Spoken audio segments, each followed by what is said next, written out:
Hi, I'm Michelle and Shelby. I have an alias. I'm from Chicago originally, and when I first moved out to California 6 years ago, a friend of mine lived on Schiller Street in Chicago and said, you might meet some weirdos in California, so when you go out there, you should tell everybody your name is Shelby, and then when they get to know you, say it's a nickname, and the guys will love it, because it's Shelby like the fast car, so you have a Shelby Schiller Facebook page for your social events. And I thought it was brilliant. So my real name's Michelle Strbich, but my, fun name is Shelby Schiller. So Shelby's here tonight, and Shelby wants to tell you a little bit about weird online dating. I don't know if anyone's ever had any weird encounters in the online dating world. Mine started a couple decades ago. I know I look 20, but I'm no longer 20. The first time I heard about OkCupid, okay, and this was when online dating wasn't a thing. It was like an experiment, and you don't tell anybody about it because it was weird, right? And so the first time I went on this date, the guy sounded normal on the phone. Everything, he looked nice, right? And I got all dialed up. I was actually really excited because it was my first online date, right? So I get in the cab, I'm in Chicago, I get downtown, and I'm about to pay the cab driver, and my contact falls out of my eye. And I'm like, shit, this is a bad sign. I don't know where you come from, but I'm Croatian. We believe in super, umbrellas in the house. If you put your shoes on the table, it's bad. If you did you know if you sit on the corner, you don't get married? Sure. I sat on the corner too many times, so I'm not married.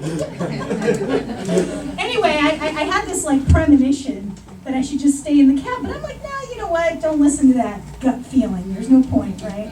So I push my foot out. And back then, I used to wear these 4-inch heels because when you're 20, you do that. You do that crazy. You don't do that in your 40s. You're just like, whatever. I want to be comfortable.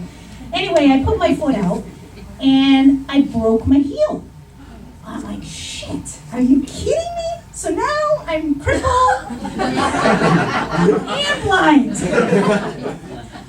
So then I'm like, as I'm getting out in the restaurant, all these people are watching me. Okay, I have an audience, and there's a dog that's nibbling on my broken heel. And I'm just like, what the? Anyway, so I decide I'm going to press on. I get in the restaurant, I hobble in, people are watching me, and I'm embarrassed, but I see the guy, he's handsome. He looks like his picture. I'm like, oh, good, thank you, right? It's always the first thing, they look like their picture. And we sat down, and he was nice. He was concerned about my hobbling, so that's good. He's a nice guy. He wasn't ignoring the issue. I didn't tell him I was blind because I didn't want to get into it. I didn't know what type of person he was, right? He's a stranger. These people are strangers. You don't have to say everything, So I sit down, and we order wine. We order calamari. Everything's going great. And a few minutes into the date, he says to me, there's something I got to tell you. Yeah, exactly. Uh-huh. Mm. So my brain goes into the worst possible. What is he going to say? And he reaches to the top of his head, takes off his hairpiece. And that's not the worst part about it. He puts it in the calamari and says, I'm bald. I like calamari.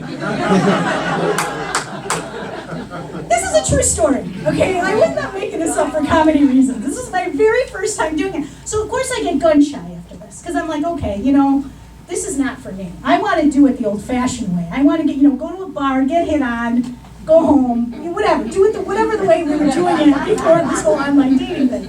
So I'm going to try a different technique. I'm going to go speed dating. I don't know if you've ever been speed dating. Speed dating is fascinating. You sit across from someone. It's kind of like the modern version of Tinder. You swipe right or swipe left, but you do it with a piece of paper. You have 5 minutes with someone. You can ask them anything you want, and then they ring a bell, and then you go to the next person.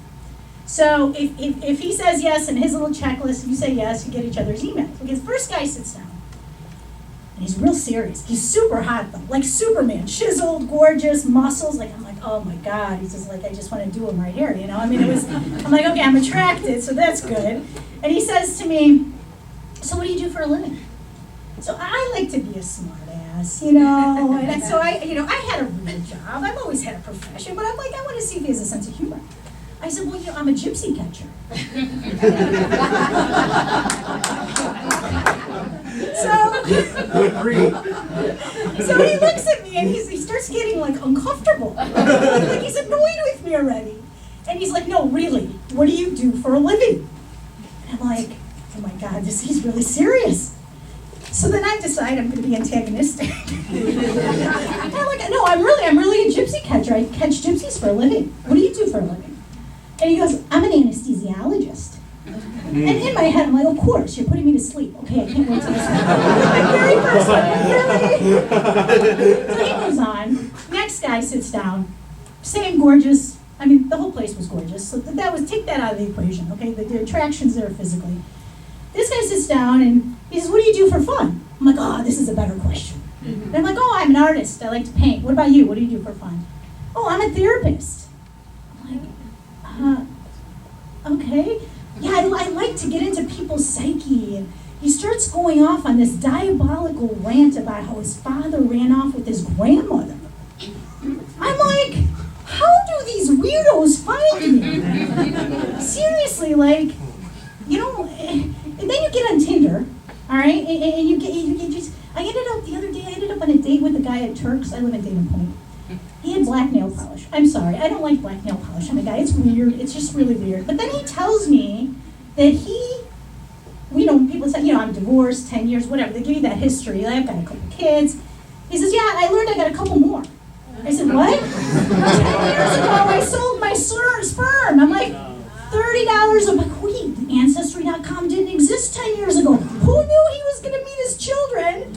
On our date, he just found out that he's got these 2 adult children on the East Coast.